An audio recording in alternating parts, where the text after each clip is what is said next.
Ang sabi po dito sa verse 7, tignan po natin, verse 7. Every man, ang lahat, ayon sa pinapasya ng kanyang puso, siya'y magbigay, hindi napipilitan, hindi dahil sa kailangan, sapagkat iniibig ng Diyos ang ang nagagalak na magbigay. Ang nagagalak magbigay. Makikita natin mga kapatid, hindi lamang po pera ang hinihingi ng Panginoon dito. Hindi lamang pera ng mga tao. Sabi ko nga po sa inyo, one time nung kami po ay nag-soul winning, meron isang tao nagsabi sa amin, alam nyo, ang relihiyon na yan, puro pera lang naman yan eh. Di ba? Sabi, kaya kayo nag-iipon ng tao para magkapera kayo eh. Sabi ng isang kasama ko, sir, kung pera lang ho ang dahilan kung bakit ho kami nagaganito, maling lugar ho ang napuntahan namin. Dapat pumunta ho kami sa mga village. Dapat pumunta kami sa mayayaman. Sa tingin nyo ho, kung pera lang ho ang pupuntahan namin kayo. Hindi nakaibigin tao eh. Amen. Totoo naman yun eh. Amen. Eh kung pera lang eh, bakit doon pa pupunta sa wala rin? Hindi pupunta ka syempre doon sa meron. Tama? Amen. Eh, di natahimik siya.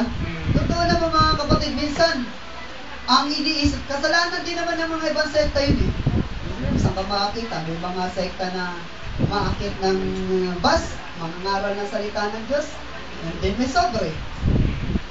Di ba? Kaya, yun ang natitingin ng lahat sa lahat. Meron namang isa, magbibigay ng libreng babasayan, sasabihin libre, pagkatapos donation lang. Di ba? Ganun pa rin. Pera pa rin. Pero tayo mga kapatid, nangangaral tayo, magkalawit-lawit na ang dila natin. Lisi kung duling hindi tayo humihingi sa kanila. Amen. Bakit? Yun ang gusto ng Panginoon eh. Di ba? Kaya sabi ng kasama ko, hindi mo pa yung lalapitan namin kung pera lang ang hanap namin. Di ba? Sabi ng salita ng Panginoon, every man according as he purposeth in his heart. Tingnan mo sa inyong pusa yung sarili. Kung yung talata na to ay tutugma sa sinasabi ng Diyos, tutugma sa puso mo. Na kapag ikaw ay nagbigay ka ng buhay, yan ba'y binibigay mo ng may kagalakan? Kapag ikaw ba ay naglingkod sa Panginoon, naglilingkod ka ba ng may kagalakan? Kapag ikaw ay nagbibigay ng ating pong ikapu, ng ating pong mga handog, yan ba ay ginagawa mo ng may kagalakan? Diba, sabi ng Panginoon dito, sabi ng salita ng Diyos, di ba? Sabi po sa dulo, for God loveth a cheerful giver. Di ba? Minamahal, iniibig ng Diyos ang mga taong masayang nagbibigay. Kung masaya ka sa pagbibigay mo, ay nako, sabi nga po sa inyo, wala nang iba pang masaya, kundi yung mga taong walang ginawa kundi magbigay. Alam niyo may mga tao na talagang pag nagbigay, walang tinitira. May mga taong ganun eh. Meron naman mga tao na kapag nagbigay, anong ginagawa? Parang galit pa eh. Di ba? May mga ganun, di ba? Pero may mga tao na talagang walang iniisip. Basta ang alam ko, ito'y ginagawa ko para sa Panginoon. Walang sino mang pwedeng bumibigil sa akin. Basta ang nais ko, mabigyan ng kaluguran ang Panginoon. Kung nais kong maglingkod, walang sino mang pwedeng magsabi sa akin na wag akong maglingkod. Kung nais kong magbigay, walang sino mang pwedeng sa akin magsabi na wag kang magbigay. Sapagkat kagalakan ko at yun ang nais ng Panginoon na gawin ko na ako ay magbigay sa Kanya. Diba? Ulitin ko mga kapatid, hindi lamang pera ang dapat natin ibigay sa Panginoon. Hindi lang pera. Alam niyo, mas ang pinakamalaking bagay na maibibigay mo sa Panginoon, kahit yung 1 milyon, tubasan mo ng buhay mo, mas lamang pa rin ang buhay mo. Tama ba yan? Kasi ang 1 milyon, gastusin mo yan, mauubos eh.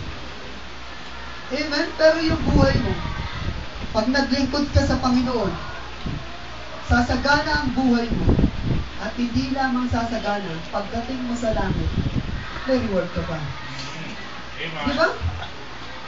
Kaya sabi ko nga, sino ba ang lugi? Yung mga taong naglilingkod o yung mga taong hindi naglilingkod? Diba? Masarap. Mas masaya yung mga taong naglilingkod sa Panginoon.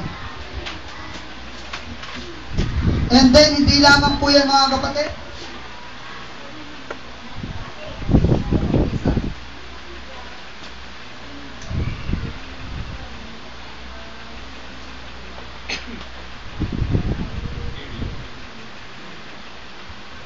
Period.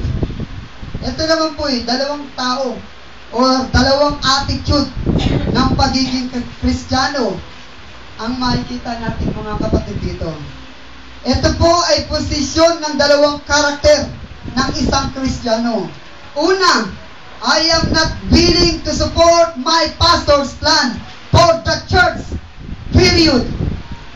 Hindi, ayoko suportahan ano man ang plano ng pastor ko para sa gawain, para sa church.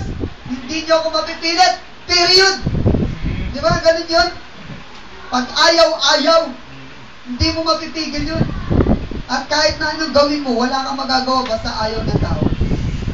Di ba? And then yung pangalawa, ito naman, yung I will do whatever God wants me to do. I will go wherever God wants me to go. Ibig sabihin po nun, pagpapakita ng pagpapakababa ng kanyang puso sa harapan ng ating Panginoon. Kumbaga, maglilingkod ako sa Diyos. Period. Ito yan, di ba? Walang iniisip na kundi makapaglingkod sa ating Panginoon.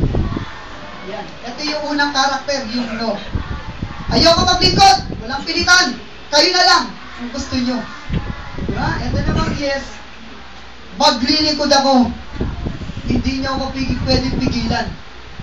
Dahil mahal ko ang Diyos. Sabi nga harangan man ang sibat. Diba? Kahit dagat, tatawirin. Diba? Masunod lang ang kalooban ng Diyos sa kanyang buhay. Anong karakter kaya meron tayo sa dalawang yun? Yung nagsasabi ng no? O yung nagsasabi ng yes? Yes. No? Yes. And then, ito pang isa. Ano? Kama. Ano ba? Saan ba nakikita yung kama? Di ba pag ganun? Ito yung nagpipicture ng yung salitang PS. Ano ba yung salitang PS? Pahabol sulat. PS, I love you. Pahabol sulat. Ang ibig sabihin nun. Ibig sabihin nun, mga kapatid, ito ang naghihiwalay sa salita. Pinapakita ang karakter ng pagiging supporter, ngunit na merong pagrereklamo. Ibig sabihin po, ito yung karakter na gumagawa, sumusunod, pero sa kabila ng kanyang pagsunod, nandoon sa kanyang puso ang pagrereklamo. Nakakapagod na, lagi na lang kami, lagi na lang ako, lagi na lang ako, lagi na lang ako. Para kasi Doris, lagi na lang ikaw. Di ba? Pag makikita mo, sumusunod, pero wala sa kanyang puso. Yung sunod na sunod, pero nagdadabog. Di ba nakakita na ba kayo ng mga taong ganun? Pinagwalis lang nanay. Susunod na lang magsusunod na rin lang, magdadabog pa. Ano ba naman yan? Walis na walis. Ako na naman. Wala pa nga ginagawa, siya na naman daw. Di ba? Di ba? May mga ganun eh. Alam niyo mga kapatid, hindi man natin may pakita sa mga tao ang ating pagrereklamo kung ang ating puso ay talagang wala sa atin ang pagsunod. Nababasa ng Diyos ang iyong puso, nababasa ng Diyos ang iyong isipan. Kung ikaw ay sumusunod dahil gusto mong ma-please ang mga tao, mali yan mga kapatid. Dapat mong maunawaan, hindi ka naglilingkod dahil sa tao. Alam niyo kapag ang tao naglingkod sa kapwa niya tao, balang araw pag nakakita yan ng mali, yan, tignan mo, yan ang magiging cause na gulo. Di ba? Hindi tayo dapat sumusunod dahil sa mayroon tayong gustong mapilis na tao. Hindi tayo gumagawa ng anumang bagay dahil gusto natin na makita nila na masipag tayo sa gawain. Dahil gusto din natin makita nila na talagang nandoon. Andun tayo kahit wala naman. Naalala niyo ba yung kwento ni Ananias at ni Sapphira? Diba? Sapphira sila nagkasala. Makikita ninyo doon mga kapatid. Nakita nila